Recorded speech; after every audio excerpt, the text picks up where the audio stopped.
Welcome to this week's edition of Reigns on the Cardinals podcast. Rob Reigns, Mike Reigns here on STLSportsPage.com. Mike, how are you today? Glad the heat is broken a little bit, right? It was a hot day on Thursday at the ballpark. There's no question about that. Hot all 4 days are really for the series against the Padres. Didn't start out as well as the Cardinals would have liked. They dropped the first 2 games to San Diego, but then all in all, probably got some semblance of more feeling better about themselves after they win the last 2 games, coming back with a win on Thursday, 4-1 in the afternoon game that wrapped up the series. You pick up 2 wins in Minnesota and split the series against the Padres. I think all in all, you'd be pretty happy with where you are right now. Our website, of course, our sponsor does all this podcast is all by Archwell Health, the Drury Hotel family, great hotel chain, and AAA Travel of Missouri. Encourage you to check out all of their ads. You can get their links on our website to all of their own advertising, and we urge you to support them for helping us keep all of our content here on STL Sports Page, including this podcast, free. And a lot of changes have come to our website. Hope you can check it out. Mike, you've been doing a lot of technical work behind the scenes, including making our podcast available to almost anybody, anywhere that can listen to a podcast now, right? We're trying to make it convenient for everybody to hear more about our mindless wandering of whatever we talk about here on this show. But yeah, you can now watch and listen to our podcast on Spotify, Amazon Music, obviously on YouTube, iHeart Podcasts, Apple Podcasts, basically anywhere that you can find it. And at home, you can ask Alexa to play the Reigns on the Cardinals podcast, and Alexa will play it for you. So we're trying to make it easy for all of you to hear what we have to say each week. Well, we appreciate all of your hard work in setting all that up. And of course, also you can now find the Cardinals post-game audio on all the home games very easily on the homepage here on the website, in addition to all of our regular game reports and all the feature stories and commentary as well. Well, as we mentioned, the Cardinals pick up the win 4-1 on Thursday over the Padres. Sonny Gray able to cool down the Padres, holding them to 3 hits over his 6 innings. And I think the star of the game has probably been the star of the week, maybe the star of the month, maybe the star of the year for the Cardinals was Masyn Winn. Masyn Winn has looked fantastic over the past, month here for sure, right? You look at the last 15 days and he's hitting 380 plus now. So it's been a really nice spot to see him really shine. And I think, I was beating this drum for a long time that I wanted to see him in the leadoff spot, and they finally put him there. They left him, and look what's happening. He had multi-hit games in each of the 4 games against the Padres, and kind of a milestone game in a way on Thursday. It was his 162nd career game in the major leagues. Of course, he made his debut at the end of last year, coming up on August the 18th, but today was his 162nd career game, which is the equivalent, of course, of a full season. And if you add all of the numbers together for that year, 158 hits, 14 home runs, 59 RBIs, I think you would take that performance from. Yeah, be very happy, right? It works great. And I think the other highlight that you look at too is the play of Victor Scott II here, right? When you get him in the 9-hole playing as well as he is, and Masyn batting 1, it's really nice to see the young kids come through and see a lot of speed on the base pass that we haven't seen in a while. Victor actually had a bunt single on Thursday's game too. We keep kind of waiting for that to happen. He did get that bunt down and beat it out today, so that was good to see. And of course, he made a just unbelievable catch in the outfield the other day during the early games of this series. The other thing about Masyn Winn, he hit the home run on Thursday, took a 1-run game and made it get the Cardinals an extra run lead late in the ball game. But he just has a knack. He's the one that got the 2-out single to get the rally started in the 9th inning on Wednesday night. I know he's among the league leaders in hits with 2 strikes. He just doesn't seem to have a slow motor or whatever you want to call it. That the higher the leverage, the higher the situation. 2 strikes, 2 outs, 9th inning. It doesn't seem to matter. He comes through and gets the job done. And I think for a young player at that age to perform as well as he has is amazing. And I would say, Mike, you can correct me if I'm wrong. We don't have to make this decision today, but if you were picking a player of the year for the Cardinals at this point in the season, I'm not too sure it's not Masyn Winn. I think he's the MVP of this team for sure, right? Because if you take him off this team, they wouldn't be where they were. Some of the plays he makes defensively and the ability that he has with that arm that he does to throw from deep in the hole or deep behind short back there, that he can really make some play don't think are going to be close. And then you look at what he's starting to do offensively, and I don't mean this to say anything bad about Michael or about Tommy Edmonds, but like the consistency that he's playing with and that age, he can play this position and help this team for a long time. Well, I think the fact that he played as well is one of the reasons the Cardinals were able to move Edmund in the trade. We're going to get to some conversations about that here in a minute, but I think that they signed Brendan Crawford at the start of spring training because they weren't sure what Mason Wynn was going to do at the start of the season. That's their insurance policy. Because we all will admit the first 6 weeks that he's in the big leagues at the end of the 2023 season, offensively, he was not ready to play at that level, at least was overmatched, but he has not been overmatched at all this season starting from day one. He's just been a really good find at that position, and a guy I think that this team's going to build their club around for the future going forward. And here's the other stat that's amazing to me. All these guys on this club, who leads the Cardinals in home runs in August? Mason's got to be up there with 3. 5. It's his 5th home run this month that he hit on Thursday. We had been tied with Goldschmidt with 4. Who has the most hits on the Cardinals in August? Mason Wynn, 33 and 315 for the month. I mean, he's just he's just one of those guys that at this point in the season, a rookie year, guys not used to playing every day at the big league level, not used to playing just many games in a season. That's when they typically start to wear down, and he seems to be getting better. So it's a real compliment to him that he's able to do that. He's going to be very high, and if it wasn't for Paul Skeens having the year that he did, he's probably the rookie of the year. And I think he's still going to be pretty high up there in the list. But he will get votes. The kid that was playing center field for San Diego these 4 games, Jackson Merrill, I think has a really strong case to win that award as well. 22 home runs. I would say both of those guys actually it probably we can just have this conversation at a different time for a longer thread, but I really think there's a problem with the award voting, both for Rookie of the Year in a couple of aspects. Number one, there should be a Rookie Pitcher of the Year and there should be a Rookie Player of the Year. It's hard to kind of compare one guy who makes 30 starts in a season versus a guy who plays every day on a regular position in 150 games or whatever. So it's hard to compare those two guys.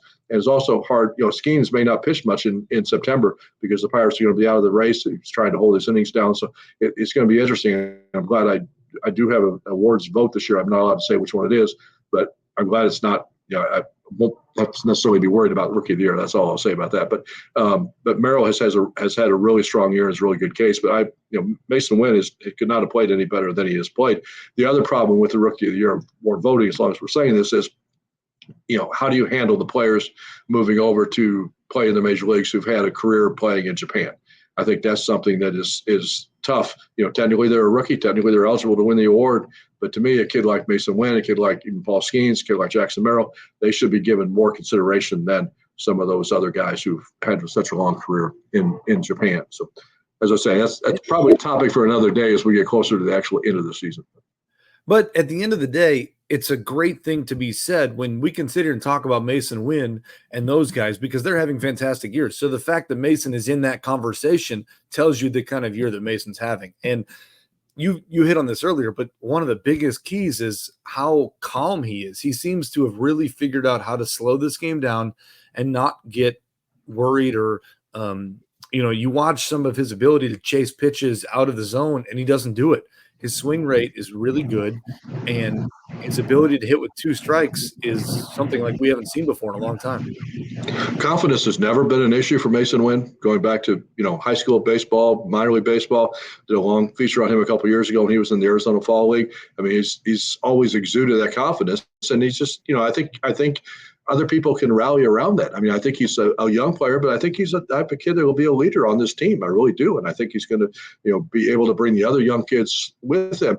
And that's one of the things I really hope. We're getting here to September, and we're going to talk about where the Cardinals are in the pennant race, where they are in the wild card race. But as we get into September, I really would like to see the Cardinals commit to playing some of their younger players as we look forward to 2025 and beyond, because we've seen what a couple of them can do. We see what Mason Wynn has done this year.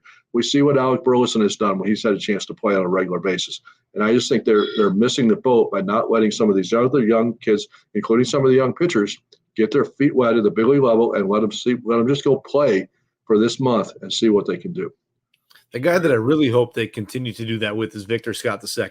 And I don't mean this to sound bad against Michael Ciani or anything, but Victor, what he gives you defensively is on par, if not better than Ciani. You want a minor league last year.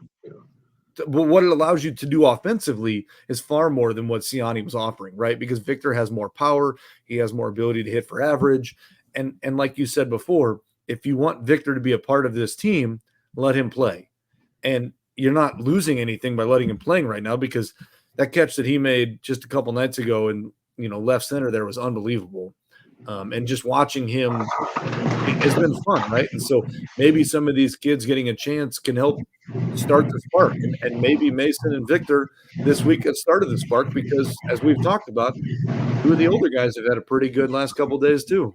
Yeah, we're going to get to those guys in a second, but one of the older guys that we got to talk about first is Tommy Pham. There's some news about Tommy Pham on Thursday. Katie Wu of The Athletic reporting that according to her sources, the Cardinals have placed Tommy Pham on waivers. Excuse me. That's a procedural move. I mean, obviously now somebody has the right to claim him.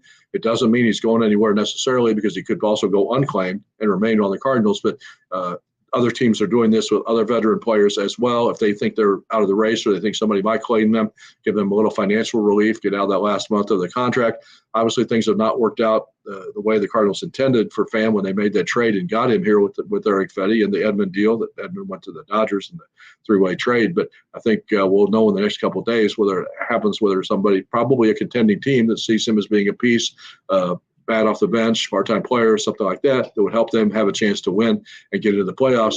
They do this before the September 1st deadline to be eligible for the postseason roster. So we will know in a couple of days whether he clears waivers or gets claimed by another club. And Tommy didn't have a hit in this series, was 3 for 30-something of his last 32 or 35 at-bats. I don't remember what it is specifically, but, he came in, he got that big grand slam. You thought the spark was coming, and then from there it just kind of fizzled out. He hasn't really provided much. He hasn't done much. And when you look at we got 3 guys back in trades this this trade deadline, and now 2 of the 3 have either been released or DFA'd or placed on waivers. Doesn't look very good when you look at that. And one of the guys you gave up, in Tommy Edman, is batting cleanup tonight for the Dodgers. Famous $14 million lineup, and he's batting cleanup. Yeah.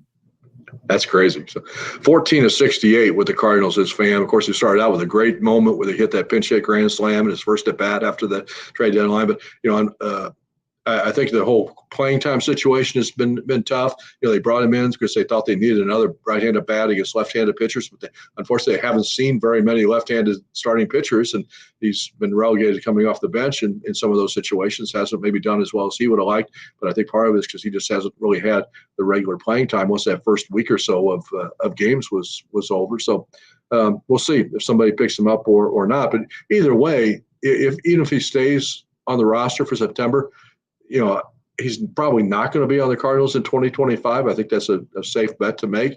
So let somebody else, maybe Jordan Walker, get those at bats and see what he can do. It certainly makes a lot of sense, right? But again, it goes back to the argument that we had said before about Walker. If he's up here, he needs to play. Correct. And so left-handers I would like to see him play a little bit more than Tommy Pham did. And like we've talked about before, Walker's career numbers are far better against right-handed pitching than left-handed pitching. So if he comes up, he needs to play against both of them. Kind of like Nolan Gorman has struggled big time against left-handed pitching, but you let him play through it, and he's gotten better. It is interesting that Walker is not in the Memphis lineup on Thursday night. That could mean nothing. It could just be a regular day off for him.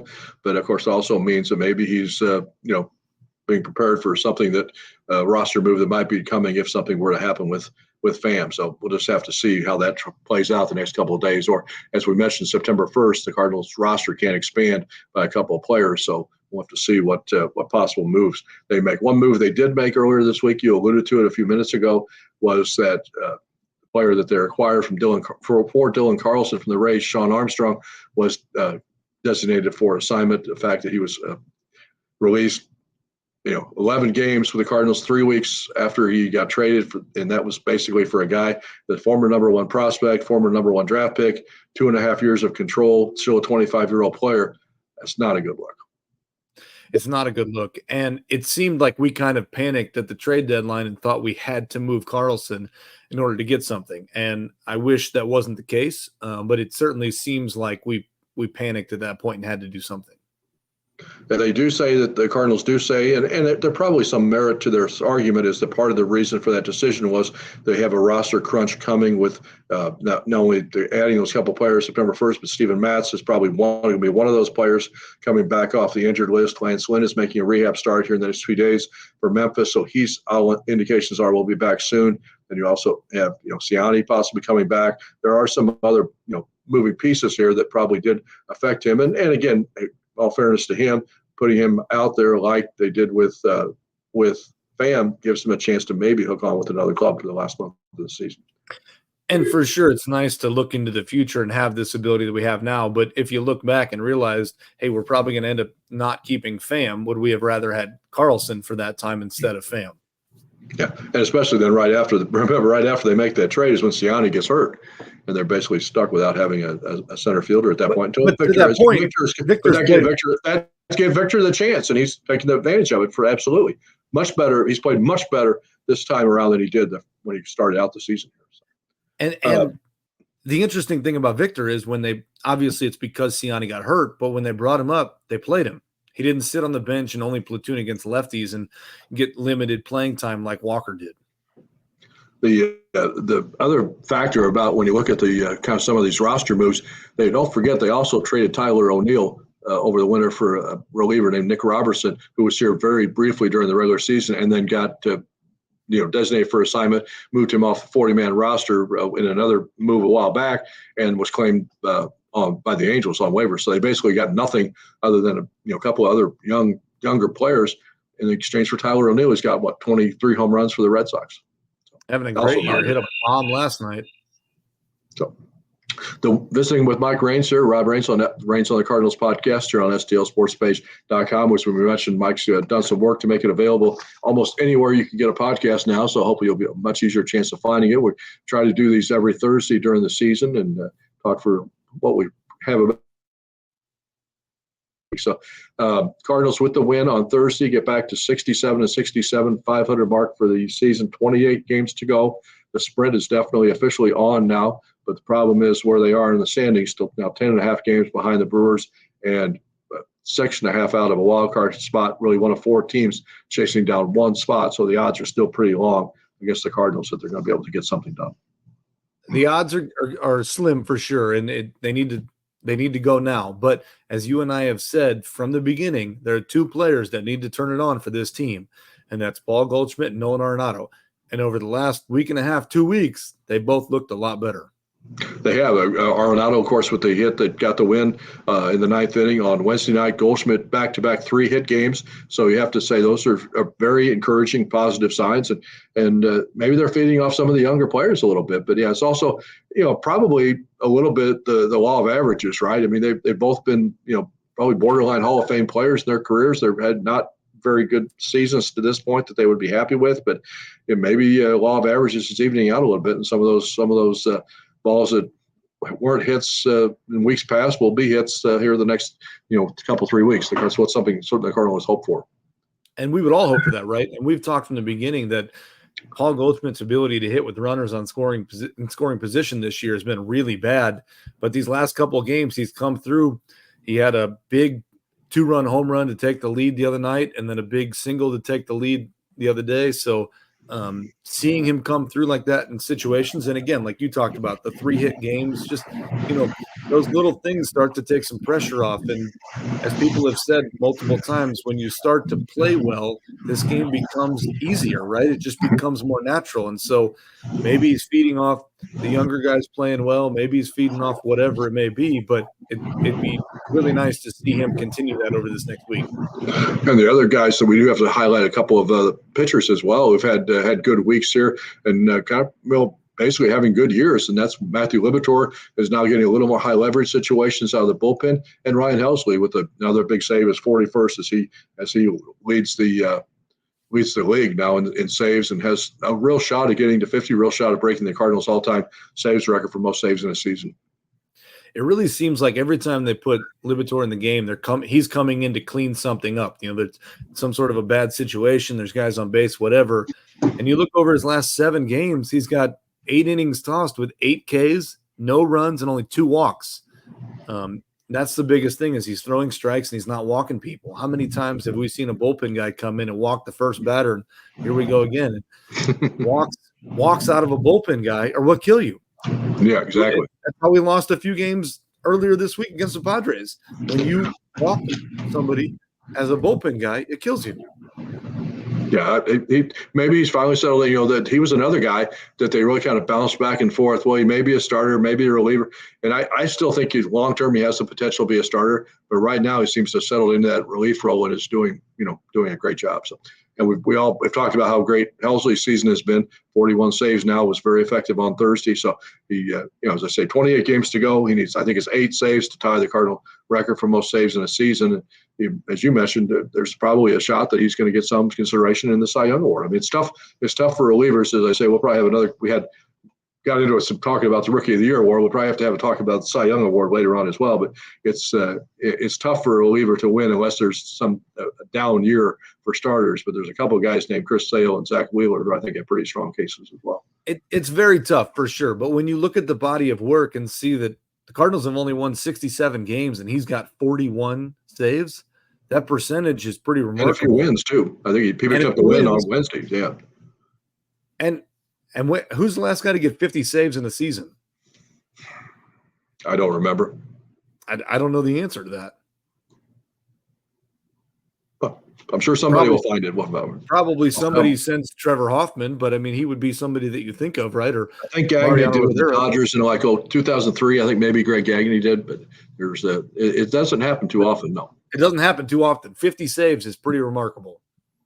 Well, we'll see how many he can pick up in the next week as well. Here, the Cardinals go on the road. Now they head to New York to play the Yankees. The schedule doesn't get any easier. The Yankees, the Orioles battling out for their supremacy in the American League East. So these 3 games will be tough. Eric Fetty will get the start on Friday night in the opener at Yankee Stadium. And then after that, the 3 Cardinals head to Milwaukee, 3 games against the Brewers in Milwaukee next week before they come home to take Seattle. So it'll be another big week. The other key story that we're going to kind of watch this weekend is there should be a chance, I think probably on Saturday night, although that's not been confirmed, that Quinn Matthews will make his first start at AAA Memphis. He was promoted on Wednesday after obviously just pitching dominant baseball the last several starts at AA Springfield. So happy for Quinn, and he's certainly on the Cardinals' radar. If not for the rest of this season, I think he's a guy you're definitely going to hear from as we get started and start planning for 2025.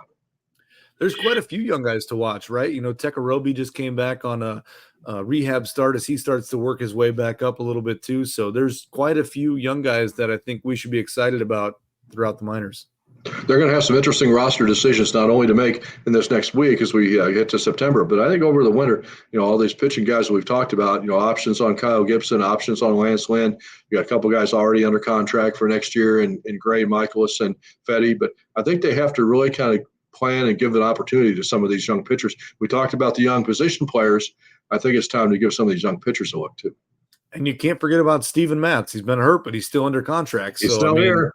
What do you do with him, right? Well, and Peralta's been so, where do you see fit into the equation? I mean, you can sit here right now and write down 10 names at least, if not 12 names, for guys I think going into spring training next year would have a shot to be in their rotation. So, absolutely, for sure. Well, Mike, thanks for the visit. We appreciate your insight as well here. If we talk every week for our fans here on STLSportsPage.com. Don't forget to also, you have a chance to sign up for our newsletter. You can see that link on the website as well. Make sure you're getting our newsletter every week as well, in addition to all the daily coverage. So for Mike Raines, this is Rob Raines reporting for STLSportsPage.com.